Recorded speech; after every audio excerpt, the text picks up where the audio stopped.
moments later. Assalamualaikum warahmatullahi wabarakatuh. Halo semua, saya Aisyah Nurjana dengan NPM 23111000163 dari Prodi Pendidikan Guru Madrasah Ibtidaiyah UIN Raden Intan Lampung. Video ini saya buat guna memenuhi tugas UAS mata kuliah Bahasa Indonesia yang diampu oleh Ibu Fitri Anggraini. Saya akan menjelaskan materi tentang kutipan dan resensi. Langsung saja kita masuk ke materinya. Teman-teman di sini semua pasti sudah tidak asing lagi kan? Apa sih itu kutipan dan apa sih itu resensi?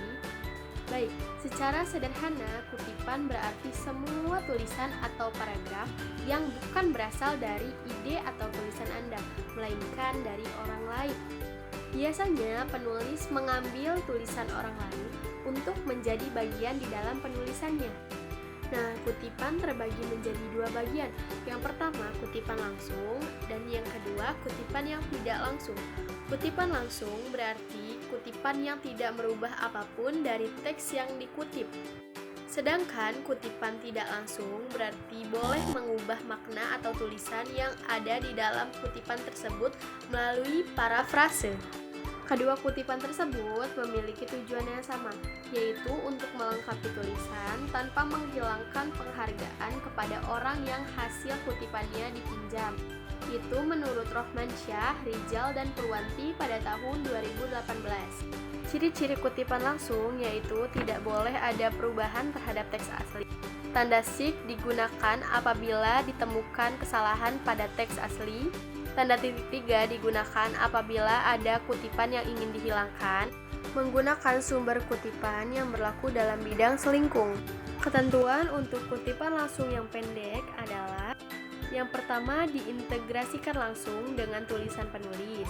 Yang kedua, diapit oleh tanda kutip. Dan yang terakhir, menuliskan sumber kutipan baik di awal maupun di akhir. Sedangkan untuk kutipan langsung yang panjang, ketentuannya adalah: yang pertama, dipisah dari tulisan penulis dengan spasi kecil. Yang kedua, diapit oleh tanda kutip maupun tidak.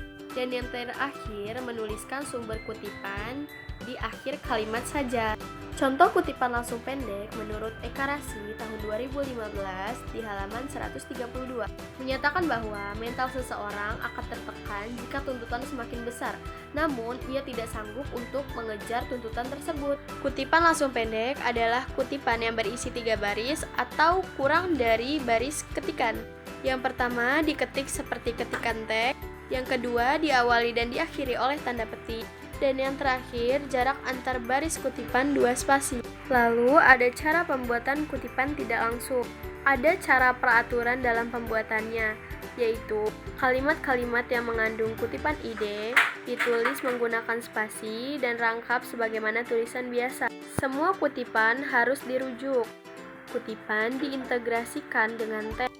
Dan yang terakhir, kutipan tidak dapat diapit tanda kutip. Fungsi kutipan terbagi menjadi 3. Yang pertama, untuk menunjang atau mendukung pendapat tersebut. Yang kedua, sebagai landasan teori. Dan yang terakhir, memudahkan penilaian penggunaan sumber dana.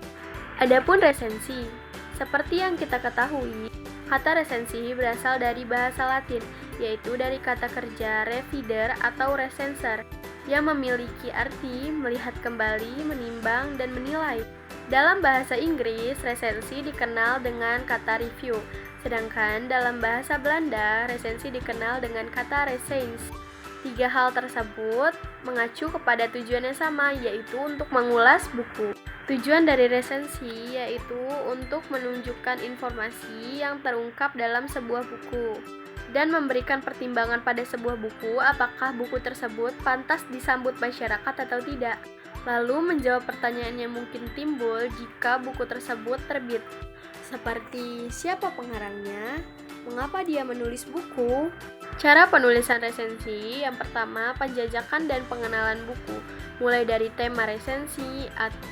Cara penulisan resensi, yang pertama penjajakan atau pengenalan terhadap buku yang diresensi, mulai dari tema buku yang diresensi, disertai isi deskripsi buku tersebut. Yang kedua, siapa yang menulis buku tersebut, kapan dan di mana, isi format, tebal halaman, dan harga buku.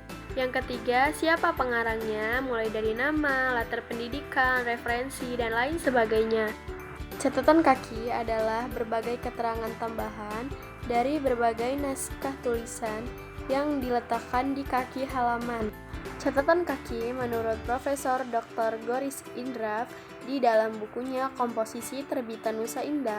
Catatan kaki adalah keterangan-keterangan atas teks karangan yang ditempatkan di kaki halaman karangan yang bersangkutan.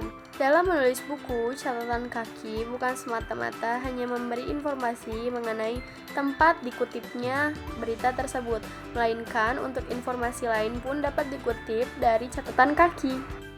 Jika kalian masih bingung, apa sih catatan kaki itu? Catatan kaki sering kita sebut dengan footnote yang ditempatkan di bawah kaki halaman.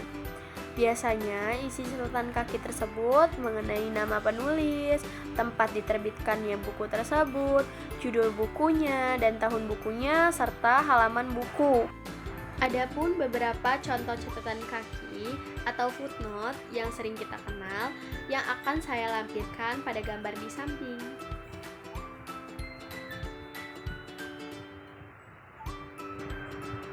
Penulisan catatan kaki tidak boleh sampai salah.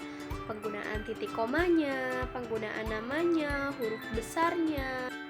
Biasanya yang belum tahu, banyak sekali orang-orang yang menulis catatan kaki atau footnote itu dari judulnya dulu.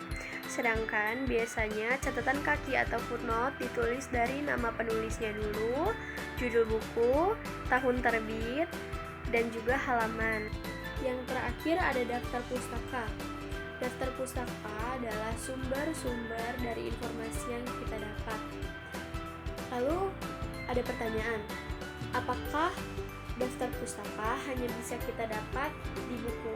Tidak ya teman-teman, daftar pustaka bisa kita jumpai di majalah, di koran, jurnal, internet, ataupun dari buku.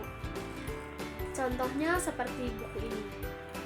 Judulnya Pembelajaran Bahasa Indonesia di Perguruan Tinggi yang ditulis oleh Nurul Hidayah MPD. Adapun contoh dari daftar pustaka yang akan saya bacakan. Wicaksono Andri tahun 2013 menulis kreatif sastra dan beberapa model pembelajarannya Yogyakarta Garuda Waca, seperti itu. Dan adapun saya sertakan beberapa contoh foto dari daftar pustaka yang akan saya letakkan di samping. Baik, cukup sekian materi tentang kutipan dan resensi yang dapat saya sampaikan.